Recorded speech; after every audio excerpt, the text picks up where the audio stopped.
സവാള ആദ്യമേ തന്നെ നന്നായി വഴറ്റുക. അപ്പോൾ ഏകദേശം നമ്മുടെ സവാള ലൈറ്റ് ബ്രൗൺ കളറിലാകാൻ വരുന്നുണ്ട്. അതിലേക്ക് നമ്മൾ കട്ട് ചെയ്ത് വെച്ചേക്കുന്ന തക്കാളി ഇട്ട് കൊടുക്കുക. അതിൻ്റെ പച്ചമണം മാറുന്നതുവരെ നമ്മൾ ഇളക്കി കൊടുക്കണം. ഏകദേശം നമ്മുടെ തക്കാളി എല്ലാം ഒന്ന് ഡ്രൈ ആയി വരുമ്പോൾ നമുക്കതിലോട്ട് മുട്ട ചേർത്ത് കൊടുക്കാം. അതിനുശേഷം നമ്മൾ മുട്ട എല്ലായിടത്തും ഈവനായിട്ട് ഒന്ന് ഇളക്കി കൊടുക്കുക. നമ്മൾ ബേസിക്കലി ഇത് നോക്കുമ്പോൾ ടൊമാറ്റോയുടെ കൂടുതൽ പ്രസൻസ് നമുക്കറിയാൻ പറ്റും. പക്ഷേ നമ്മുടെ കയ്യിലിപ്പോൾ ടൊമാറ്റോ ടേസ്റ്റ് ഇല്ലാത്തതുകൊണ്ടാണ് നമ്മൾ കൂടുതൽ ടൊമാറ്റോ എടുത്തത്.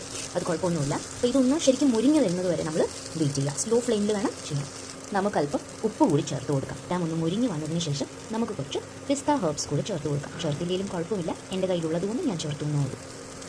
അതിനുശേഷം നമുക്കിത് നന്നായി ഒന്ന് മിക്സ് ചെയ്യാം. അതിനുശേഷം ഞാൻ കുറച്ച് കാഷ്യൂ കൂടി ഇതിലിട്ടിട്ടുണ്ട്, ഓപ്ഷണലാണ്. അടുത്തതായി നമ്മളൊരു ബൗൾ നിറയെ ചപ്പാത്തി കട്ട് ചെയ്ത് വെച്ചിട്ടുണ്ട്.